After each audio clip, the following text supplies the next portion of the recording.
Hey everyone, good morning and good evening. Okay, let's start with today's session and let me set the agenda for the complete week, what exactly we are doing. So we'll start with the first DevOps tools, that is Git. Okay, we all know Git is a version control tool. So in this week, we'll focus on Git. We'll talk about what exactly is Git. We'll see various practicals of Git, followed by a Git repository, remote repository. That is Azure repos. That is something we'll see in this complete week. Before I start, there is a prerequisite which we may have to go in. I think you guys have already downloaded it, but let me guide you through again. Okay, let me share my screen. So we'll need a Git bash.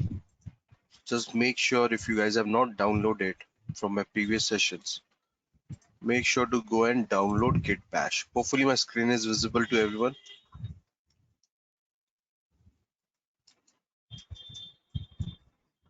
Perfect.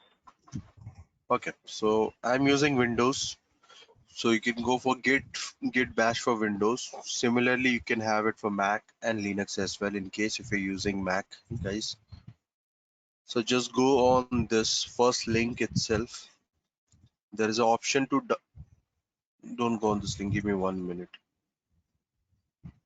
Don't go on this link. Go on to this gitscm.com. Git-scm.com.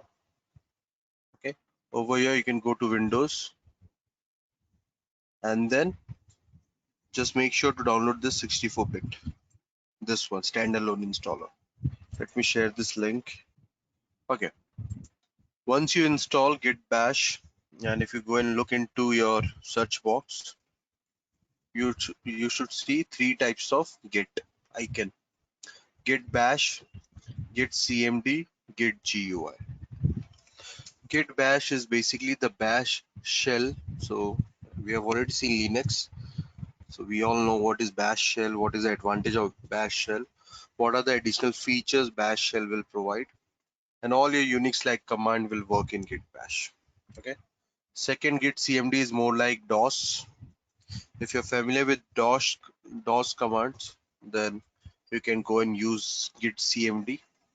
All your DOS command that will like if you want to list a directory, that's dir. If you want to clear the screen, that is cls. All this DOS command will work in this cmd. If you're familiar with DOS, then you can go with DOS. Git GUI is not that user friendly. You will not have much option, so we'll not be using the GUI option, guys, over here. So the Macs will be using Git bash. So this will be the focus area. We'll be running all the Git commands inside this black screen. Okay. Now this is just the prerequisite, guys. Just make sure to download Git bash and we'll continue from here. Why exactly I'm using this black screen? Anyone using Mac, anyone using Linux OS, anyone using Windows can run the same set of commands. So whatever commands I run over here, it works on any other OS. If you have Git, it will be working on any other OS. Okay, just keep that in mind. Okay, now once this is done, you can verify whether your Git is installed on your local or not by just running the command git version. So if you see, I got good Git 2.31 installed on my local system. So when you run this command, you'll come to know if Git is installed on your local system or not. Okay, there are multiple ways I'll teach you how to use Git. First is this way, the difficult one, Git command line, wherein I'll teach you how to work with Git using the command line. Second way, we'll see it through the graphical user interface, wherein from the web server, web browser, I'll show you how to work with Git. The third is using an IDE tool such as Visual Studio. Okay, we'll see how do we work with Git over there. Okay, so giving you the complete experience in case you if you got stuck on the IDE and the web browser, then this command line will definitely help you in many ways. Okay, that's the introduction for this video. So let's go ahead and learn what is version control before we jump on and start understanding what the importance of Git. Okay, so firstly we need to understand what exactly is version control, guys, and where did this repository management or repository tool came in picture. So if you go back a decade behind, and if you can think of software, not just one decade or a couple of decades behind, and you can just think of what was happening before when we didn't have version control. Just imagine I'm a software developer. I have developed one application. I have written a piece of code and I have developed the application all alone. No contributor, no one helping me out. Okay. Now I kept the source code on my local system. I've deployed the application, things are working good. Now there's a change in version of my source code. What did I do? How do I manage? I created a new folder, named it as version 1.0 and made the changes and deployed it. Okay, this looks good. Again, there is a change, minor change. I again created a new folder, named it as version 1.1 and deployed the change. This is looking good. I'm managing the folder structure all by myself. Now I got couple of people in my team who are helping with my development. Now, how do I share my source code, which is there on my local, with them? One way, attaching it to the email, sending them across as an attachment, which is wrong, but yet let's think of it. Now the problem is you have sent in source code, but they are again working on some sort of new feature for your application, and you don't know which version they are working, where they are working, and how do you get their version. So you guys have decided, let's have something on file share. Now we got file share location and we got our source code kept in the file share location. Now even that couple of developers who have joined me had started following the same structure of creating new folder, naming the version 1.1, 2.1. This way they started doing it. It's okay. If we have a small team, we have a communication happening in between. There is a communication happening, and based on the communication, we know who is working on what. That's fine. Till here, this is fine. Imagine the number of developers are increasing. Your application becomes huge. Then there are number of developers keep on increasing day in, day out. Now at this point of time, it becomes very difficult to manage that folder structure manually by yourself. There are 10 developers working on different sort of features of your application. That feature, which is the production copy, which copy we should take, from where the development has ended for the previous developer, from where the new developer has started the new development, which feature is deployed currently. It becomes very clumsy task for managing the folder manually. This was the issue which was faced by the developers previously. Now they were not aware which version got deployed, which is the new feature, which is the bug fix, which is the future feature which we are releasing, and things like that. And managing this all manual was not at all a suggested option. Now all these issues were faced by the developers previously. This is a live example, guys. This is not the I'm just making. This is something was faced by the developers before this version control came in picture. Now what did version control started doing, helping with them?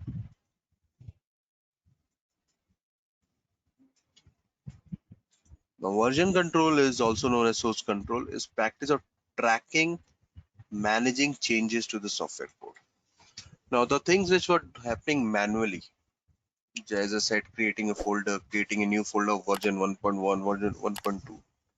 All this was automated. Whenever there's a new change, a new commit was getting created, and people will come to know that this was a new change. And if someone wants to see what was the new change, they can easily pull those requests and they can see who has done what. So tracking and managing changes software code was the primary motto of version control. That was a difficult and the pain area which the developer had it, correct? Yeah. So in order to fix that pain area, this version control tool came in picture. Okay. Other feature, version control software keeps track of every modification to the code in a special kind of database. So they started having a database, the version control itself, and they had some sort of index file wherein they started keeping track of what, when, and where the modification was made. So it was not just managing your files, it was even keeping a track who has done the change, when was the change made, and what was the change made. All this W's was getting answered over there with the help of version control. Version control tracks every developer change and helps prevent concurrent work from conflicting. This was the very important feature. If there is a concurrent work, like suppose if I'm working on a file ABC, and if there are other developers who are working on the same file, there's a conflict in between, correct? So version control is very smart enough to tell you that there is a conflict. Other developer has already made changes to the file. Now it will give you an opportunity to select which version to take. Now the one file has two versions. Whether you want to take your version of the copy, whether you want to take the previous developer version of the copy, that is something mutually you can decide and take it. That is what the conflict and concurrent work error you will get when you try to work on the same file in the version control. Okay, so if you, we know all what is the importance of version control, from where did this version control came in, why do we need version control nowadays? Okay, any confusion with this version control term? Anyone? Any confusion? Why do we need version control? And from where did it came? No confusion? Okay, let's move on. Let's understand the benefits of using version control. So these are additional benefits like enhancing project development speed by providing efficient collaboration. Collaboration, this is the term which we use in DevOps a lot. So this version control will help you achieve DevOps principle. That is the reason we call version control tool as a DevOps tool. Efficiently collaboration. You can easily collaborate, you can easily share, you can easily gain help of other developers on your project by sharing the source code with them. That is called efficient collaboration in version control. Okay. Reduce possibilities of error and conflicts. As I said, it will also help conflicts. Okay. It can also help through project traceability at every small change. So it is keeping track of all your small change, and if there's any conflict, as I said, if a couple of developers are working on the same set of files, then this is what it's needed. Okay, before I talk about more benefits, one important uh, question which I get every time is why, as a DevOps engineer, we need to learn Git or version control. So this is the question I get every time, or when I take interviews, frankly, guys. So when I ask a Git question, I get answers such as those is the repositories are maintained by developers. We don't have much inputs in it. The branching and strategy are done by the development team and things like this. I listen a lot, frankly. Now, I just want to know from you guys, do you guys use, like, if you're working, any of you are working professional as a DevOps, do you guys use Git in your company, or it is again managed by the development team? Anyone? No one? Anyone who is using Git currently?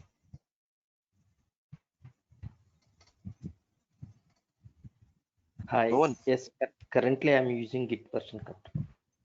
Git. So you just asking your profile, like what is your profile currently? I'm a .NET developer.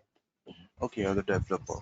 Great. Yeah, the .NET So developer currently I'm using in the Git version control. Based on the Git version control, we put entire source code into the Git uh-huh. system. Based on that one, we are fetch the code by using the fetch command. After that, Mm-hmm. push pull we are changes, latest changes, move to version control in order to get the from that like Git version control. That is a fetch command we are using. Perfect. Sunil is a .NET developer, then definitely Sunil will be using Git. So my question was for Yeah, why me too, I use it in my current environment. I use Bitbucket. you use Bitbucket. Yeah, no, Yeah, Bitbucket is a repository management tool. So basically, even Bitbucket uses Git in the backend. So we yes. are talking about version control now. So why exactly I asked this question? Let me tell you guys. Okay, why being a DevOps? See, Sunil is a .NET developer. He has to use it because that is the bread and butter for him. Okay, if if he wants to develop something, he needs to have the source code inserted in Git repository nowadays, because that is the only version control and the best version control what we have currently. We do have others like SV and TFS. I'm not talking about that for now.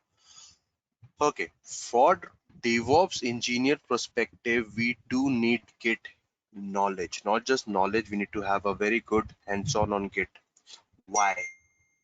The question is, why do we need Git for a DevOps engineer? Are you putting the source code in the Git repository? The answer is no. So why exactly do we need this knowledge? Now, being a DevOps engineer, guys, you will be working. If you're not working with source code, there are multiple other things through which you will be working. What are the multiple other things? You will be writing a build and release pipeline, correct? You will be writing all these YAML scripts. You will be writing the Terraform templates, ARM templates, and all sort of other templates like infra as a code, pipeline as a code. All this thing you will be doing it, correct? The point is, where do you put this? Where will you put this, all these files and everything? You will be putting this in a Git repository. Okay. Now keep this aside. Think of the pipelines which you will create later, the build and the release pipeline. This will be linked directly to your Git repository. When we talk about CI/CD, continuous integration, continuous development, then Git plays a very important role over there. You will be the one who will be deciding the branching and merging strategy in the real time. When you work in a DevOps engineer decides the branching and merging strategy. That is with close collaboration with developers. That's a different story. You'll have to collaborate. You need to check what are the different strategy you have. You will be sharing the strategy with the development team. Now the development team will give you the feedback. Based on that, you will be having your strategy defined. You will be setting up the policies that the development branch is for development activity, release branch is for doing a release, main branch is for production copy, and all the strategy policy you will be deciding. And based on this strategy, you will be asking your developers that, guy, this branches are used for this purpose, make sure use it for that purpose, no other purpose. And you need to force the policy on those branches.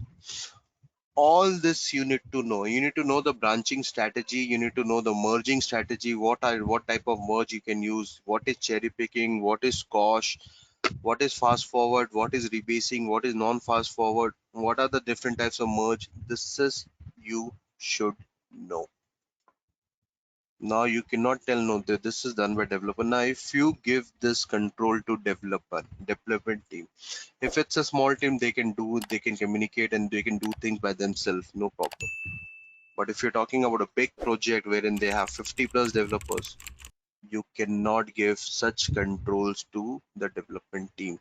There should be a centralized way to manage things. That is something will be done by the DevOps engineers. So yeah, if there is anything in your mind that Git is managed, controlled, and only used by development team, so remove that from your mind. Git nowadays, Git is a very important tool, not just for DevOps, not just for developers, even for others. Like if you're working for L1, just for example, I'm giving. And if a development team gives you a script to run, they will not attach it in an email or something. They will give you a link asking you clone the link. There is a script, run the script. I'm just talking about L1 support, guys. Okay. And if you don't know how to clone that link, and if you go and go back to the development team, tell me how to clone, then that will surely backfire you. Okay. So even if you are L1 or if you're in IT nowadays, and if you see or if you go on any, if you're doing any kind of search online, then you will get, like, in order to download a package, you will get a git commands and everything. So yeah. So surely if you want to sustain in IT world, if you want to be in the technical world, then this knowledge version control, in version control, to be very specific, git knowledge is very important nowadays. So if you get a question on git during an interview, that is not for developers, guys. That is for DevOps engineers as well. Now you need to have a very good understanding of Git if you want to succeed as a better DevOps engineer. If you're a developer, definitely there's no escape for developers. They have to have Git knowledge. And for DevOps engineer, it becomes the same now. Now when we talk about PAC, that's pipeline as a code and infra as a code, there's no escape for you also. You have to have Git knowledge. Hence, I will be spending 4-5 days. Guys. So why we are spending in 4-5 days in version control? Because of this reason. Okay, keep that in mind. Hi, Okay, Rohit. yep. Tell me. Yeah. What is the difference between the version control and the Git? I'm coming to that part. So we are still at the very basic right now. I'll come to that part. Now, just to answer your question, Git is a version control tool. Okay, so there's no difference as such. So whatever we spoke about version control till now, Git is the tool. That's the known as version control tool. With Git, there are other version control tools, SVN, TFS, Mercury. But for now, so just to answer your question, Git is a version control tool. There's no difference as such. Okay. Okay. Now, the third benefit, employees or contributor of the project can contribute from anywhere. That's the biggest advantage of version control. Now, if you go back to the file share server example wherein we were keeping a source code on a file share, that will be accessible only internal to your company, correct? It will not be accessible like if you change your location. Now, over here in Git, if you're using Git in India, the same source code can be shared with my employee or with my colleague in US. There's no restrictions as such. Now, for each different contributor, a different working copy is maintained and not merged to the main. So each contributor, when I say contributor, I'm talking about the developers who is contributing to the project. They will have their own copy maintained and created on their local. Okay. The most popular example of version control. What are the examples of version control? Git, LXcore, Microsoft, TFS. These are most popular version control tools, along with SVN. SVN is also a very popular version control tool. It used to be very popular. Now it has been taken completely down by Git. It can also help in case of disaster or contingency situation. If like your centralized server is down, you still have copies of your source code elsewhere created. It gives us information such as who, what, when, and why the changes were made. So all your W's gets answered over here. Who made the change? When was the made change? Why was the changes made? And things like that. Everything will be there in the version control tool. Now this is I'm talking about version control tool. Okay. Now version control comes with two categories: centralized version control, distributed version control. There are two categories of version control, which is centralized and distributed. 2000 around 2013 and 14, before that we were just using centralized version control. There was nothing called distributed that time. After that, this Git guy came in picture, and eventually in just couple of years, 3 to 4 years, this distributor has taken completely over the centralized. Nowadays you will not see any new project on this centralized version control, and plus the existing project from the centralized version control got migrated to distributed version control. Now I'll tell you the reason how, why, and when. Why it got migrated, why people are migrating from centralized to distributed, what is the importance of centralized, what is the difference between centralized and distributed, that is something we'll discuss now. Okay. Now centralized version control system contains just one repository globally. So this globally means it's a centralized server. This is what we're talking about, a centralized server. Okay. And every user needs to commit to reflecting one changes in the repository. Now if any, like suppose this is all the local copy, there are 3 developers. Just imagine there are 3 developers. Okay. Now if this one developer wants to show the changes, update the changes, he needs to connect to the centralized server first, update his copy, needs to do a commit. Commit is basically telling the centralized server, these are the XYZ changes which I made, kindly register it on your centralized repository. So this is a central server, guys. Okay. Now same way goes for other developers. Now there are other developers, like just imagine developer 3 wants to know what this developer 1 has done. Now he will update his local copy. When he updates his local copy, he'll come to know what the developer 1, what changes the developer 1 has done. So for each operation over here, you need to communicate with the centralized server. Even a smallest operation, what you do, you need to communicate with the centralized server. It is possible for others to see your changes by updating. Okay. 2 things are required to make your changes visible. One, you commit, they update, then the changes will be visible on other system. This is the centralized version control flow. Now, what is the problem over here? First problem, if this centralized server is down, the biggest problem.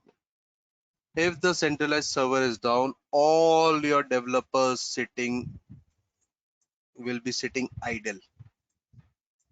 They have nothing to do. Why? If they do their development and if they want to do a commit, they need to communicate with the centralized server. And the centralized server itself is down. Can't do anything. So till the time this thing will not come up, they are sitting idle. One disadvantage. Second disadvantage, each operation is dependent on the centralized server, and for each operation they need to connect to the centralized server over the internet. This makes centralized version control very slow and sluggish as compared to the distributed. Okay. Now, these are some few disadvantages. There are many if you start comparing. What is the example of centralized? Which is the tool which is using centralized version control? So very well known open source centralized version control tool is SVN and TVFS, Team Foundation Version Control by Microsoft. These are two very important and very famous kind of tool which was there prior 2030. SVN was very it was very high in demand, guys. When I was there, started my work, I started using SVN first. Then we switched to Git. Okay, and I know the actual difference for what SVN was and what different Git made. Okay, so SVN was based on centralized version control, and this TVFS was also based on centralized version control. Now, what is distributed on the other hand?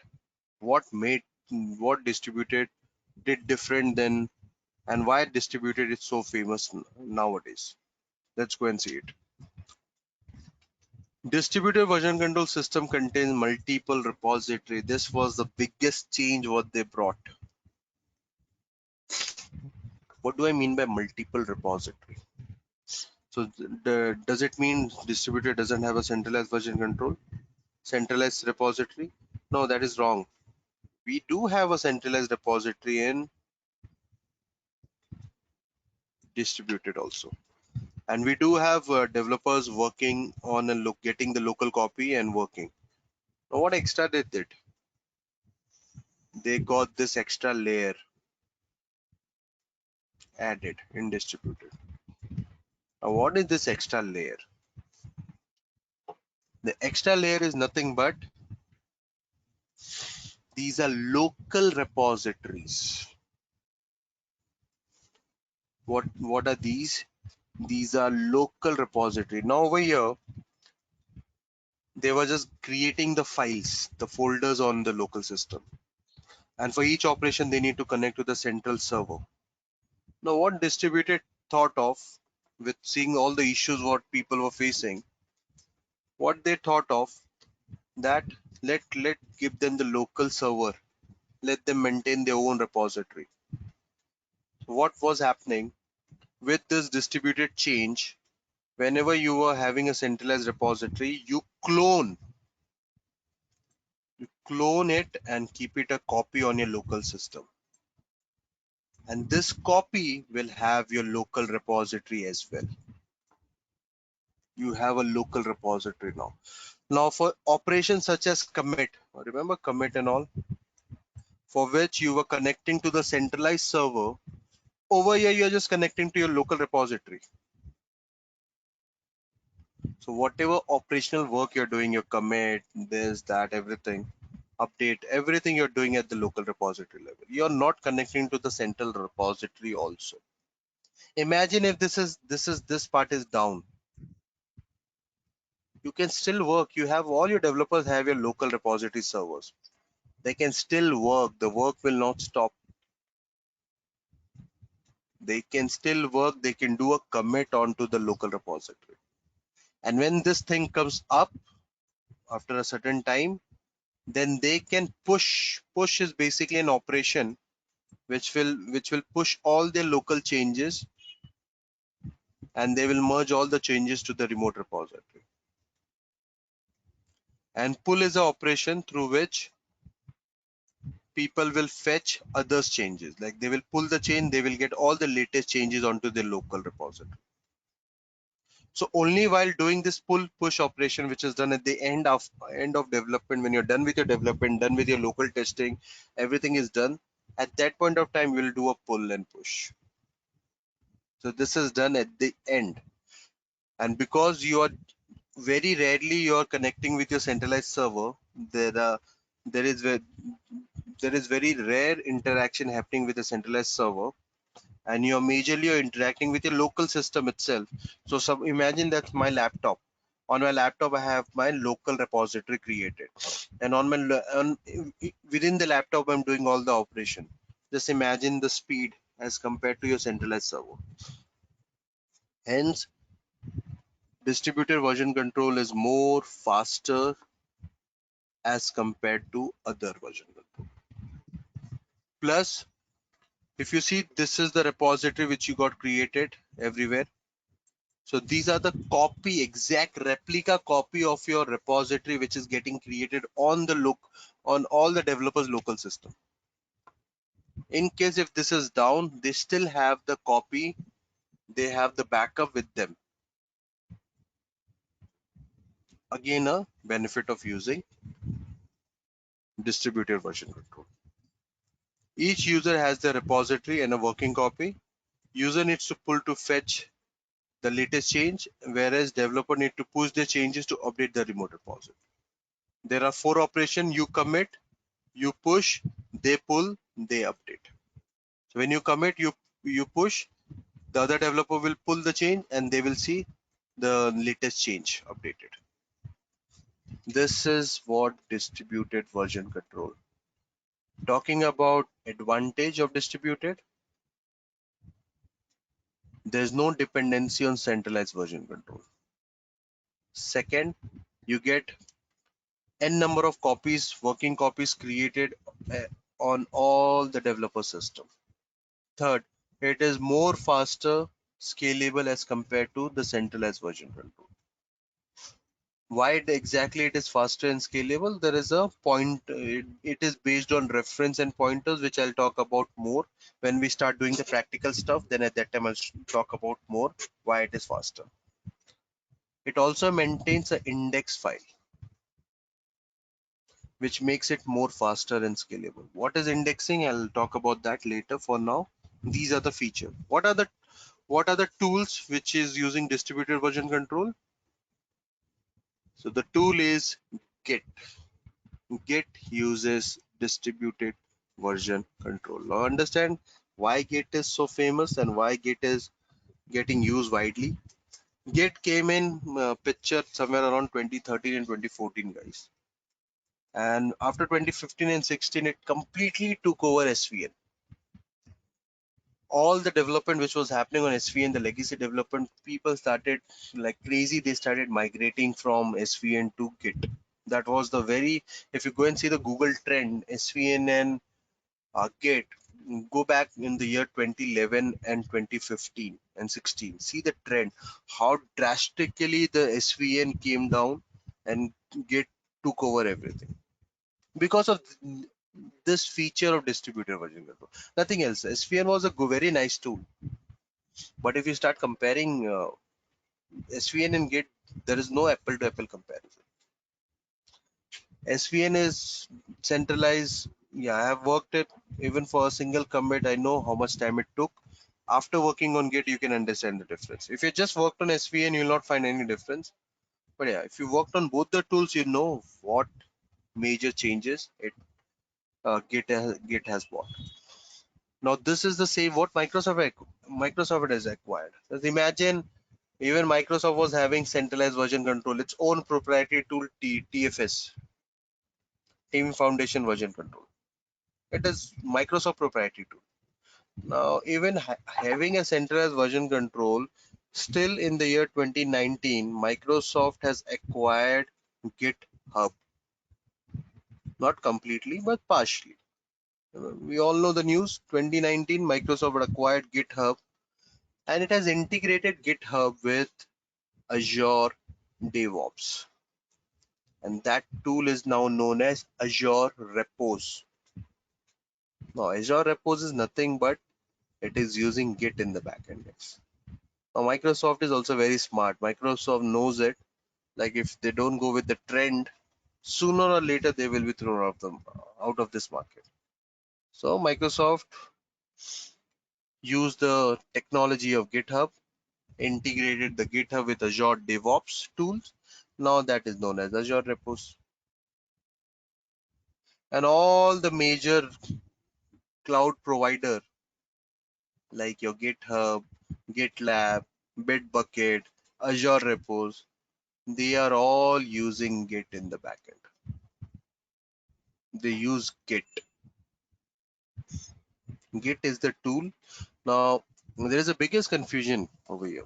Git, what is GitHub and Git? Anyone want to answer this? Difference between Git and GitHub, GitLab, Bitbucket, Azure DevOps. What exactly it is? What is the major difference? Anyone who's using Bitbucket and all? I thought. What is the difference between a Git and all this, whatever you see, GitHub, GitLab? What is the major difference? It is the version control system tool it is. Hmm. Whereas GitHub is the repositories where we have all the repos. I guess. Okay, perfect. Anyone else want to add something? Think about it, guys. This is the interview question, and they will try to trap you in such questions. Think of it.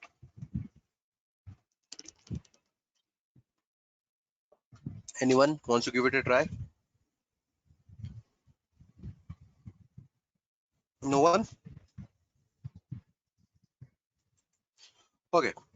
Major difference, as said earlier, that Git is a version control tool. Absolutely. Second, GitHub and all is a place where you keep your repository. Perfect.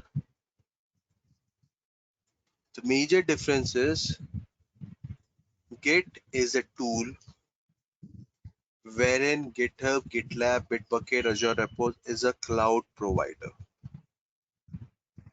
They are providing you a cloud space wherein you can keep your source code. That is the primary role what they do.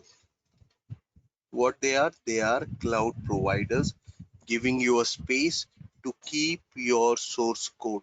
That's it.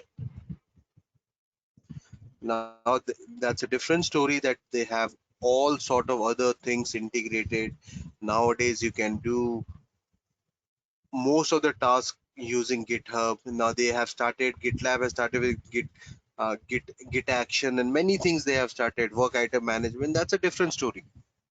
What is the core responsibility, roles and responsibility? If you ask me, they are the cloud provider giving you a space to keep your repository source code. That's it.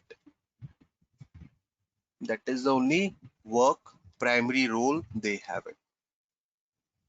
So you need to have and that is where this centralized server comes in picture. So basically this centralized server is nothing but your cloud providers, wherein you're keeping your source code, wherein from there you can share it with others. That is the major role what this providers have. Along with, nowadays they have many other things, like they will help you with branching and merging policies. They will help you setting up merge type. They will help you create branches directly from the browser. They will help you create a pull request. They will help you do a merge between two branches. There are many things they do, but this things is nothing but a feature and functionality provided, additional feature and functionality provided by the providers, for which they charge. Okay. Now, if you ask me what is the major difference, Git is a version control tool wherein all these others are nothing but a cloud provider wherein you can store your repository source code. As simple as that. Understood the difference? Now, Bitbucket, GitLab, GitHub, Azure Repo, this is all same, guys. Don't ever try to distinguish yourself that I know GitHub, I don't know GitLab, and things like that. If I go through Azure Repos, I'll show you the concept, each and every concept. What is a pull request? What is the different merge type? What is a squash merge? What is a basic merge? What is no fast forward? If I go through the concept, the same concept will be applicable on others also. It is nothing, because these are all Git concept which we're talking about. I'm not talking about Azure Bitbucket concept or GitHub concept or anything as such. These are all Git concept. This concept will be applicable to all the vendors. These are GitHub, GitLab, they are vendors. Okay, just keep that in mind. Like how do we have our AWS, Azure, Google, and all? They are all vendors, cloud vendors, correct? So this is also vendor. They are also vendors. Okay. Now, if you know Azure repos well, if you know the flow well, if you know the concept well, you can apply the same thing on GitHub, GitLab, and Bitbucket also. I'll tell you the difference, where the difference will be. The difference will be only with the GUI. What is GUI? The graphical user interface. Your Azure repos interface will be different. Of creating a pull request will be different. Your GitHub pull request creation will be different. Your Bitbucket pull request creation will be different. That's it. Will the underlying technology will change? Will the underlying concept will change? The answer is no. If you know one tool, if you know the Git concept well, with 1 or 2 hours of R&D, how the GUI works, how the pull request gets created in GitHub and GitLab, easily you can work with those tools also. So in an interview, never say no. If they say, have you worked on GitHub? You can simply say, yes, I know the concept. I have worked with Azure repos. The same will be applicable with GitHub. I just need to go and see how the GUI looks. That's it. Keep this in mind. Okay. So this is about your version control, distributed and centralized. Now let's understand the benefit of using Git over SVN and TFS.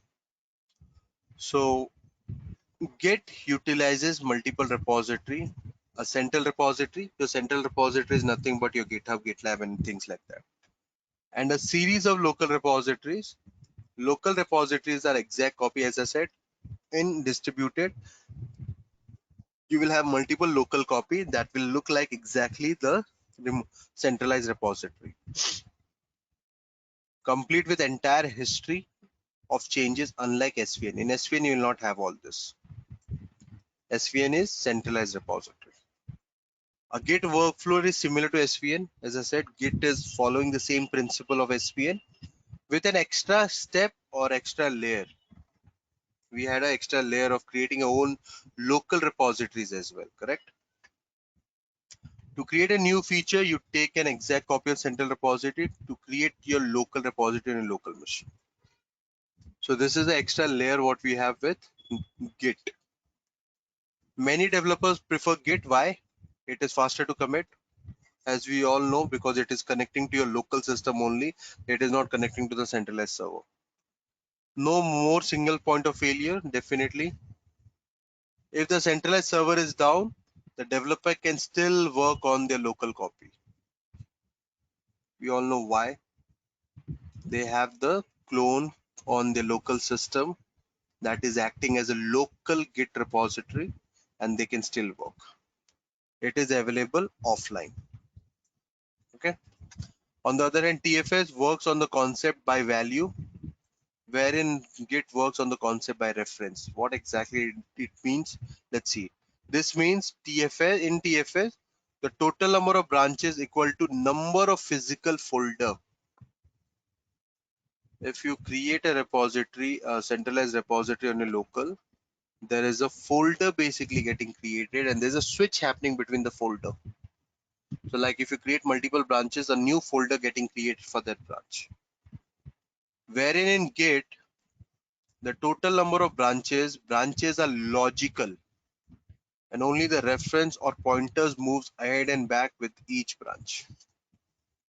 So if you go and look into Git closely, and if you look into the number of branches, you'll not find out. By seeing the folder, you'll not even you cannot make out which branch you are in right now, because there's no physical folder of the branch getting created.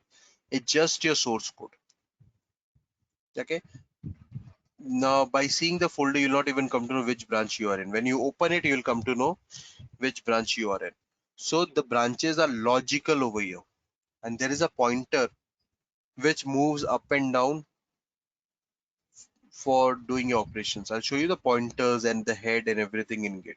That makes Git very faster as compared to your centralized repositories.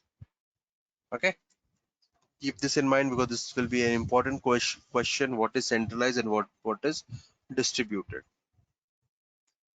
Now this was about version control, which this was about centralized and distributed.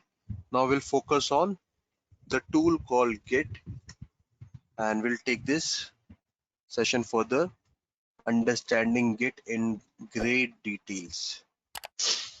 Okay. So as we all know, Git is fast, Git is scalable, a distributed revision control system with an unusual rich command set that provides both high-level operation and full access to internals. So let me tell you, you can manage Git directly, completely Git directly from your command line.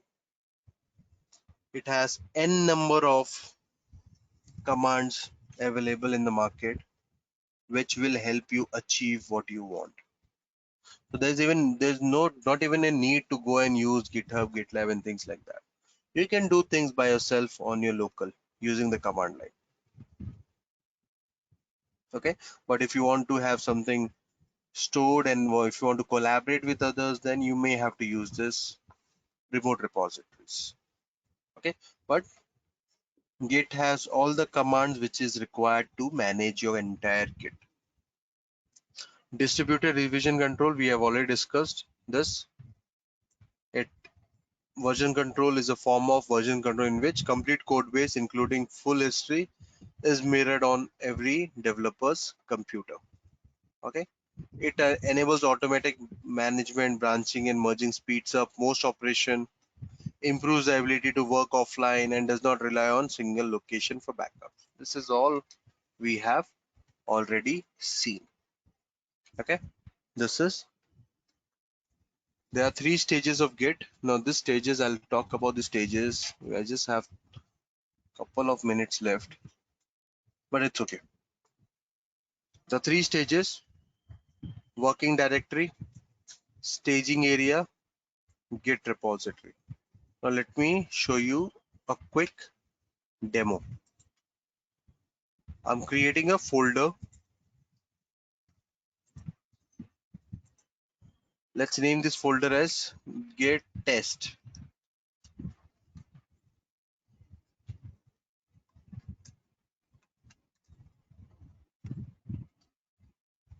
Okay, so if I go inside this folder,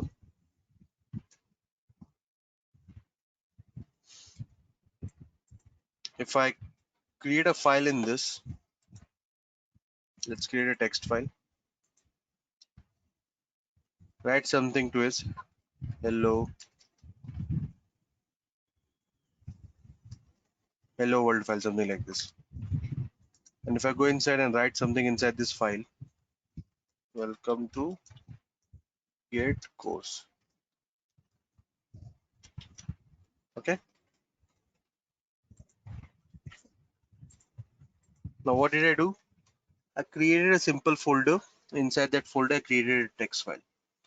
Okay, now if I go and delete this text file, for example, this is gone. No one will come to know there was a text file created over here. No one is seeing who has created what, who is deleted what. There's no tracking happening.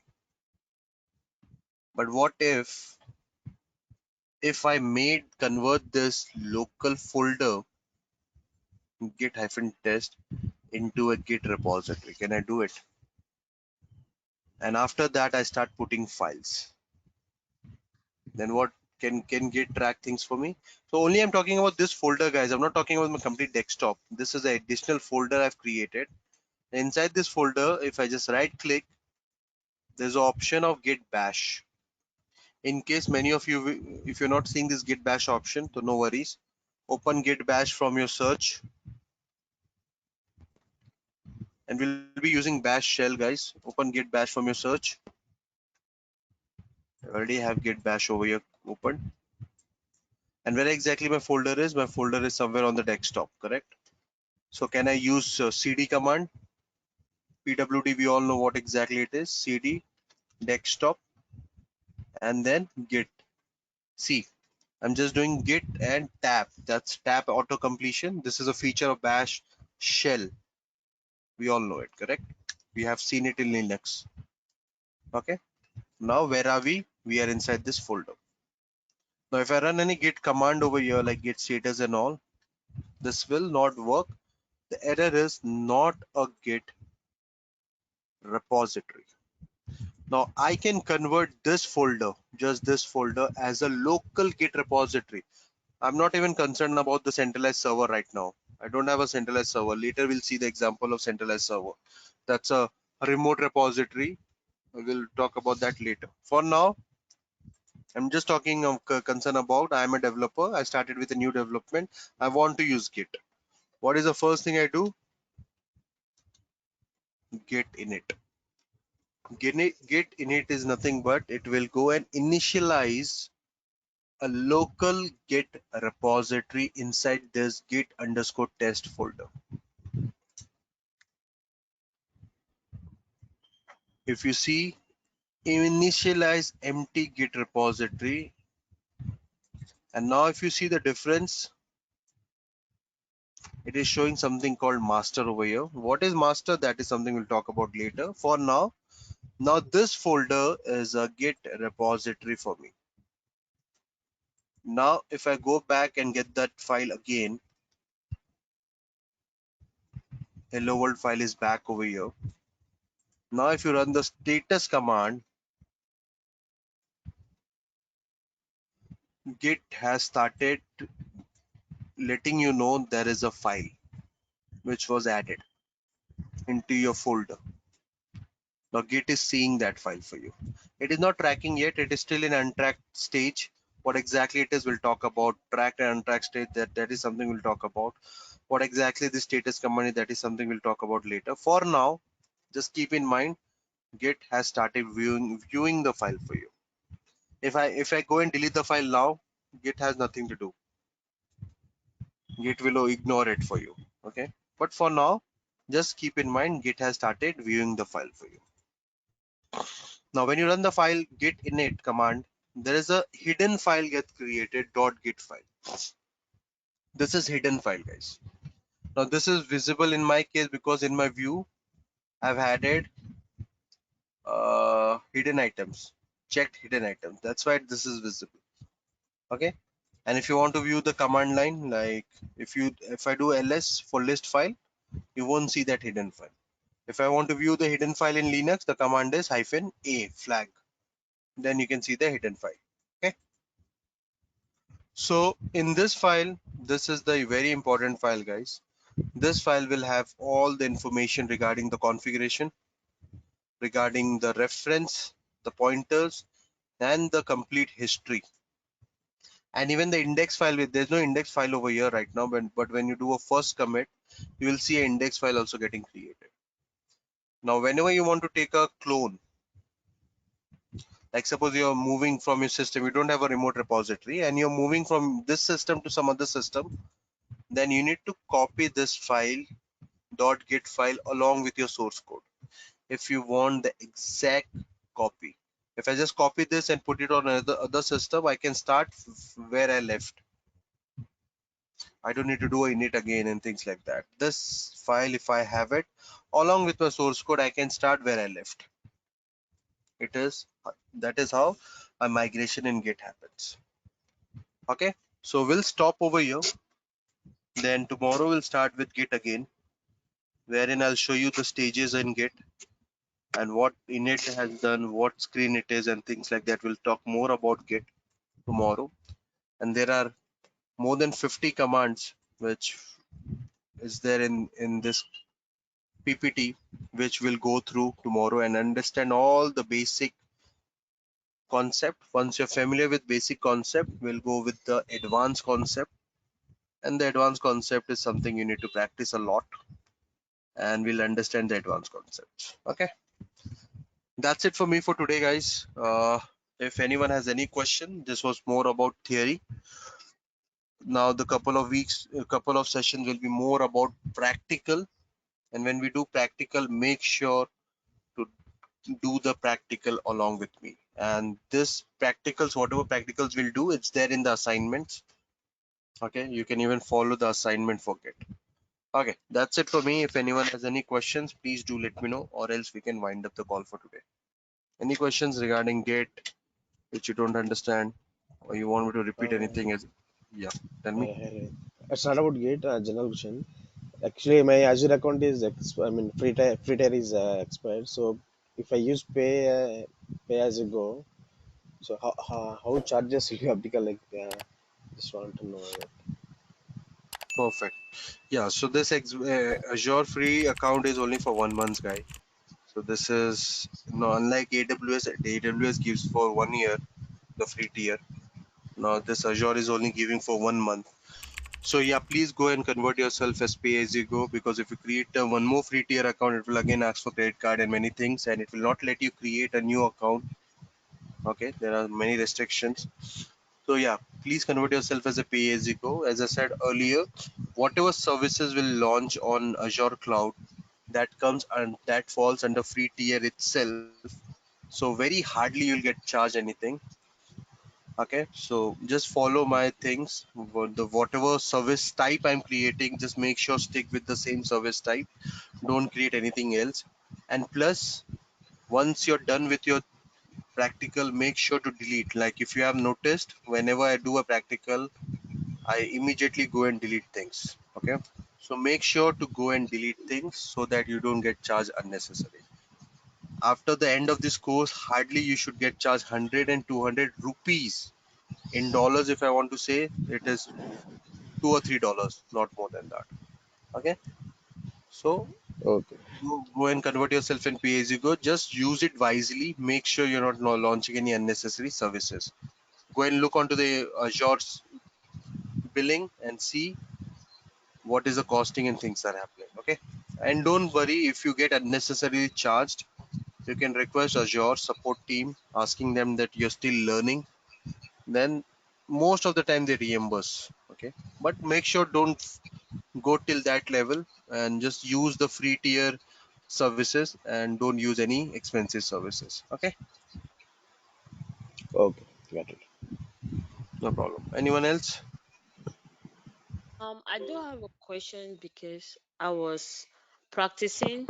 It's not about gates, but it's about what we were doing prior to this. Mm-hmm. So I don't know if I can share my screen because when I'm Yeah, trying to add my wait, let me stop sharing, and this is, let me give you the rights. uh Okay. this first, can it correct? Yeah. So I was trying to add my NAT gateway under my virtual network where you have the subnetting, so you can map the IP on the browser. But every time I try to do that, I added my NAT. When I try to click save, it gives me this error. I was trying to troubleshoot it, but I didn't know exactly. Failed to see subnet default NAND gateway cannot be deployed on subnet containing basic SKU public IP address. Okay, this is something you need to select. There are two. When you create your public IP address, there are two SKU you get. You get basic and standard. Okay, Okay, so over there you need to go and select standard.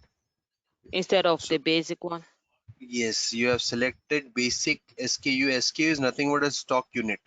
Okay, this is where the pricing happens. So just change the public IP address from basics to standard and you're good to go. Okay, all right, thank you. No problem. Okay, guys, thank you very much. Let's meet tomorrow and let's continue with Git. Okay, bye bye.